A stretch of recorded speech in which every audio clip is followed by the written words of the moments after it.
عليكم ورحمة الله وبركاته. اللهم صل وسلم على سيدنا محمد وعلى آله وصحبه وسلم. يا صباح الفل، يا صباح الهنا، يا صباح السعادة، يا صباح السكر الزيادة، يا صباح الطاقة الإيجابية الحلوة. ربنا يكرمنا ويكرمكم إن شاء الله.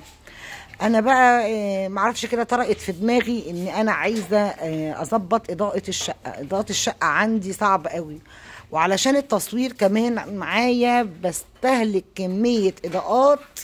بجيب كذا رينج لايت عندي، وعندي كذا هيد، فالموضوع عندي اوفر قوي ان انا كل شويه انقلهم من شمال ليمين ليمين لشمال. قلت لا يا بنت ليلى يلا اضربي جبسن بورد. فابتدينا زي ما انتم شايفين كده، شايفين المنظر ما اقولكوش بقى، محتاجه العالم كله يجي يظبط الدنيا دي كلها معايا. زي ما انتم شايفين كده كانت المطبخ عندي ال3 كشافات دول بس، وفي الريسبشن اللي قدام المطبخ على طول في النجفتين اللي انتوا شايفينهم دول. فكنت بعتمد كل الاعتماد الكلي على الهدات اللي بشغلها او كذا رينج لايت. عايزه اقول لكم كانوا واخدين مساحه جامده قوي قدام الكاونتر او الرخامه بتاعه المطبخ، فقلت الغيهم ونعمل جبسن بورد. تمام. صليتوا كده بينا على النبي الاول، وتحطي لايك، وبحبك قوي قوي قوي، وتقولي كمان بتتابعيني منين.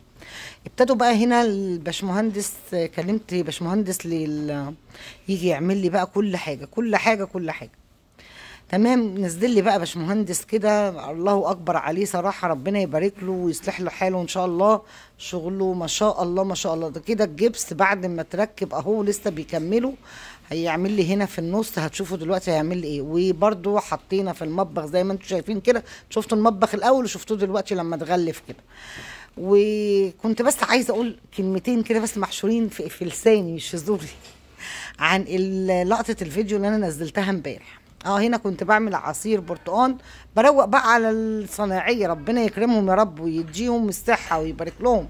كل راجل شقيان، كل ست شقيانه على اكل عيشهم، ربنا يكرم الجميع، ربنا يكرمنا جميعا ان شاء الله. انا كنت نزلت فيديو امبارح بالليل وعن كيس الملح اللي انا لقيته فوق الفرنتونه بتاعه باب الشقه من بره. يا جماعه الخير، يا حبايبي، يا قلبي، يا عمري، انا ولا قلت انا لقيت سحر، ولا قلت لقيت ده، ولا لقيت اي حاجه من دي. انا قلت يا جماعه انا لقيت الكيس ده وانا ما اعرفش ده ايه.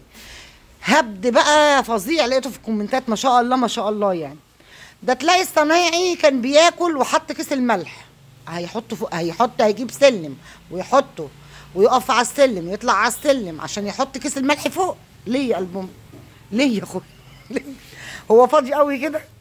طب الهبد التاني ده تلاقيه كان بيعمل بيه حاجه في المونه. مونه ايه اللي هيحط فيها ملح؟ معلش، ده زمان كانوا بيحطوا ملح على الجير اللي بنبيض بيه زمان. تمام.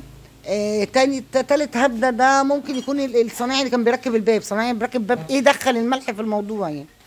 انا استغربت لما لقيت كيس ملح وملزوق على باب شقتي من فوق. والناس بقى اللي لقيت بقى هبده كبيره جدا. بصوا المربعين اللي عملهم لي دول حلوين قوي. هتشوفوا الاضاءات لما تشتغل هتبقى شكلها حلو جدا. الهبده الكبيره بقى ده تلاقي ايه ده من عدم النظافه. انت ما تنضفيش. انا هطلع انضف الفرنتونه اللي فوق باب الشقه من بره.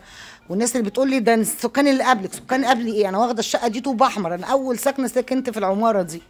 البرج ده اول ما اتبنى الحاج اشترى الشقه دي من 10 سنين، من 2014. فانا ساكنه فيها واخداها طوب احمر، احنا اللي موضبينها، احنا نازلين جايبين البيبان وحاطينها. فانا ما قلتش اي حاجه. انا واولا الناس اللي حتى لو قلت يا جماعه ان ده يعني لو اعتقادي وقلت حسبي الله ونعم الوكيل في الفيديو ان ده اعتقادي ان ده سحر، على فكره السحر مذكور في القران. لو هو مش حق او هو مش حقيقي او يعني في حد بيأذي الناس، لا في ناس بتأذي الناس كتير على فكره. وحسبي الله ونعم الوكيل في كل حد بيفرق بين راجل ومراته واب وولاده، حاجات كتير قوي. ده في الحاجات دي حواديت ربنا يكفينا شرها. ولو كان فعلا دوت حاجه وحشه كانت محطوطه لي يبقى منه لله اللي عملها. فالحاجه دي لو مش حقيقيه ربنا ما كانش هيذكرها في القران. تمام. بس ادعوا لي بقى اخلص على خير، واي حد كده عنده فكره جديده تغيير في المطبخ عندي قولها لي، تغيير في الريسبشن قبل ما اشطب. انا لسه بخلص، انا على فكره ما ادعوك دعكه، ما اقولكوش، واللي عايز يساعد اهلا بيه برضه مش مشكله.